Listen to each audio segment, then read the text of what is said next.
The first time I saw her, she grabbed my hand so tightly that her fingers trembled, looked straight into my eyes with tears she was desperately trying to hide, and whispered that if I walked away, she would be trapped with a man she was terrified to reject. Every person in the crowded cafe believed we were a happy couple reunited after weeks apart. Only I knew we were complete strangers, and somehow, in less than 10 seconds, my life had collided with hers in a way neither of us could ever have imagined. Before we continue, if you believe kindness, forgiveness, hope, and second chances can change someone's life, please take a moment to like this video, leave a comment, share it with someone who needs encouragement today, and subscribe to our channel so you never miss another emotional story that reminds us how one small act of compassion can rewrite a person's future. My name is Garrett Lawson, and until that afternoon, I believed my greatest challenge was finding steady work after being laid off from an engineering firm that had downsized without warning. Months of interviews had slowly chipped away at my confidence. Every rejection letter felt heavier than the last. I had begun questioning whether years of hard work had mattered at all. Still, I refused to surrender. Every morning I dressed neatly, polished the same pair of shoes, and reminded myself that dignity was something no employer could take away. That afternoon, I stopped at a small downtown cafe before another interview scheduled later that day. I ordered the least expensive coffee on the menu and reviewed my notes while trying to ignore the nervousness building inside me. Across the room, I noticed a woman sitting stiffly at a corner table. She wore an elegant navy jacket, yet nothing about her expression suggested confidence. She kept checking the entrance with visible anxiety, twisting a silver bracelet around her wrist over and over. A tall, sharply dressed man entered moments later. The instant he sat across from her, the warmth disappeared from the room. Even from several tables away, I could sense his arrogance. He leaned forward possessively, invading her space while she repeatedly leaned back. She forced polite smiles, but her eyes silently pleaded for escape. Then everything happened at once. She suddenly stood, walked directly toward me, wrapped her arm through mine, and smiled with remarkable courage despite the fear filling her eyes. Quietly, so quietly only I could hear, she begged me not to leave her alone. Without thinking, I stood beside her. The other man approached immediately, demanding an explanation. Before I could even process what I was doing, I introduced myself as her boyfriend. I had never lied so naturally in my entire life. The stranger's expression darkened. He accused her of humiliating him and insisted she had promised to give their relationship another chance. She calmly replied that she had changed her mind and that everyone deserved the freedom to choose their own future. The tension became unbearable. Customers began watching. The cafe manager quietly moved closer, prepared to intervene if necessary.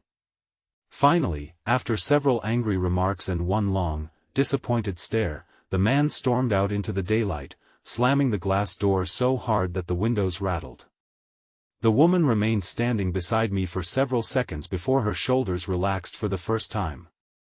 Tears escaped despite her attempts to hide them. She thanked me repeatedly. She explained that the man came from an influential business family and had refused to accept that their relationship had ended months earlier.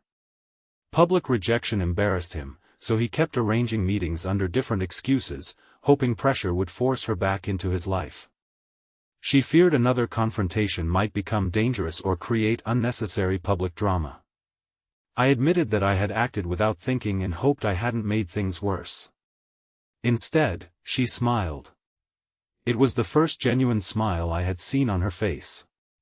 She thanked me again, insisted on paying for my coffee despite my refusal, and wished me luck in whatever interview awaited me. Before leaving, she simply introduced herself as Vivian Mercer. I watched her disappear into the bright afternoon sunlight, convinced I would never see her again. The following morning, another opportunity appeared unexpectedly. A prestigious technology company had invited me to a final interview after reviewing an application I had submitted weeks earlier. It felt almost miraculous. This position offered exactly the fresh beginning I desperately needed. The company headquarters overlooked the city skyline, filled with sunlight streaming through enormous glass windows. The receptionist welcomed me warmly before guiding me toward the executive conference room. I rehearsed answers silently while waiting outside. Then the doors opened. Standing at the end of the polished conference table was Vivian. The woman whose hand I had held only one day earlier. She recognized me instantly. For one unforgettable second, neither of us spoke. The other executives looked between us with visible confusion. Vivian recovered first. Her professionalism never slipped, but I noticed the surprise lingering in her eyes. She calmly introduced herself as the company's chief executive officer. My heart nearly stopped. Every assumption I had made about her disappeared in an instant. She wasn't simply another professional facing personal struggles. She was leading one of the fastest-growing companies in the region while quietly carrying emotional burdens no employee could possibly imagine. The interview began. To my relief, Vivian never mentioned the cafe. Instead, she asked thoughtful questions about leadership, teamwork, ethics, failure, and resilience. The discussion felt less like an examination and more like an honest conversation between two people who understood disappointment. One executive eventually asked how I handled pressure when unexpected situations appeared. I answered truthfully. I explained that life rarely announces its hardest moments in advance. Character isn't measured when everything goes according to plan but when compassion becomes more important than convenience. Sometimes helping another person means risking embarrassment, misunderstanding, or even failure. Yet kindness offered without expecting anything in return always leaves the world slightly better than before. Vivian remained silent. But I noticed her eyes soften. After nearly 2 hours, the interview ended. I thanked everyone and prepared myself for another polite rejection. As I reached the elevator, the receptionist hurried after me.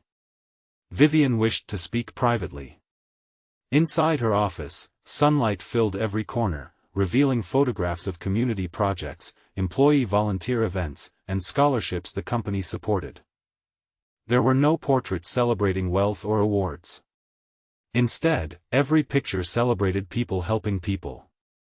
Vivian admitted that she had intentionally avoided discussing the cafe because she wanted every executive to evaluate me fairly. Then she surprised me again. She revealed that after I left the cafe, she had quietly asked the manager for my name. Later that afternoon she searched the company's recruitment database and realized I was already scheduled for an interview. She could have cancelled it to avoid awkwardness. Instead, she insisted the process continue without favoritism. She explained something that changed the way I viewed courage forever. Despite becoming CEO at a remarkably young age, many investors judged her more for being unmarried than for leading a successful company. Powerful families constantly attempted to arrange relationships they believed would strengthen business alliances. The man from the cafe represented one of those expectations. Refusing him carried professional risks as well as personal ones. She confessed that my willingness to help a stranger reminded her that integrity still existed beyond boardrooms and balance sheets. Days later, I received the phone call. I had been offered the position. Not because I had pretended to be someone's boyfriend. Not because the CEO felt grateful. But because every interviewer independently ranked me as their strongest candidate. That mattered more than anything. My new role wasn't easy. The company faced financial uncertainty after several difficult contracts had fallen apart. Rumors spread constantly. Employees feared layoffs. Departments blamed one another. Instead of hiding in executive offices, Vivian walked through every floor daily, speaking directly with employees, listening far more than she talked. Watching her lead transformed my understanding of leadership. Real authority wasn't loud. It wasn't intimidating. It was compassionate consistency. Weeks turned into months. Gradually, we became trusted colleagues. Then genuine friends. I learned that beneath Vivian's confidence lived someone who had spent years believing vulnerability would be mistaken for weakness. She had sacrificed friendships, relationships, and even family celebrations because she believed success demanded constant emotional distance. Meanwhile, I slowly rebuilt the confidence unemployment had stolen from me. One afternoon during a company volunteer event renovating a children's learning center, Vivian admitted that the happiest part of her week was no longer signing contracts but seeing employees encourage one another. She laughed more. She smiled more. She seemed lighter. One afternoon, while reviewing scholarship applications together, she quietly thanked me for something I didn't understand. She said that pretending to be her boyfriend had never actually saved her from one uncomfortable date. It had saved her from believing she had to face every difficult moment alone. Her words stayed with me long after the conversation ended. Months later, the company celebrated its strongest year in nearly a decade. Instead of hosting an extravagant executive banquet, Vivian organized a family appreciation picnic in a city park during a beautiful sunny afternoon. Employees brought children, parents, spouses, neighbors, and lifelong friends. There were no reserved tables separating executives from interns. Everyone shared food, laughter, and stories. Watching children play while coworkers celebrated together reminded me how extraordinary ordinary kindness could become when multiplied across hundreds of lives. As the afternoon drew to a close, Vivian stood beside me overlooking the park. She admitted she almost canceled that cafe meeting months earlier because she feared exactly what happened. Then she smiled. Sometimes, she said, the worst day of our lives quietly introduces the people who help create our best future. She wasn't talking about romance. She was talking about trust. About courage.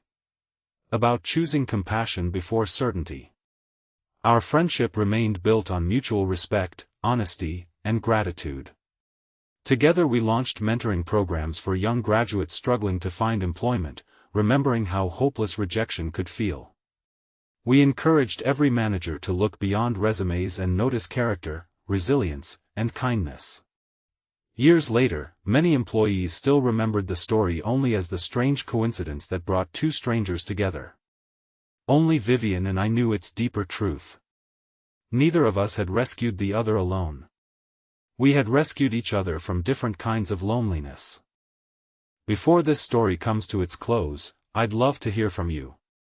Please leave a meaningful comment and tell us whether you believe one unexpected act of kindness has ever changed the direction of someone's life, or whether you've had the chance to become that unexpected blessing for another person. As the sun settled gently across the city skyline, I realized success wasn't measured by impressive titles, luxurious offices, or professional achievements. Success was found in becoming the kind of person who stepped forward when someone else desperately needed help, even without knowing their name or expecting anything in return. One spontaneous decision in a crowded cafe had restored my confidence, given Vivian the courage to trust people again, strengthened an entire workplace, and created opportunities for countless others who would never even know how their own second chances had begun. If this story touched your heart, please like this video, leave a meaningful comment, share it with someone who needs hope today, and subscribe to our channel so you never miss another emotional journey. May we all remember that kindness offered to a stranger is rarely wasted, forgiveness can heal wounds pride never could, hope often arrives disguised as coincidence, and second chances sometimes begin with nothing more than the courage to say, "You're not alone."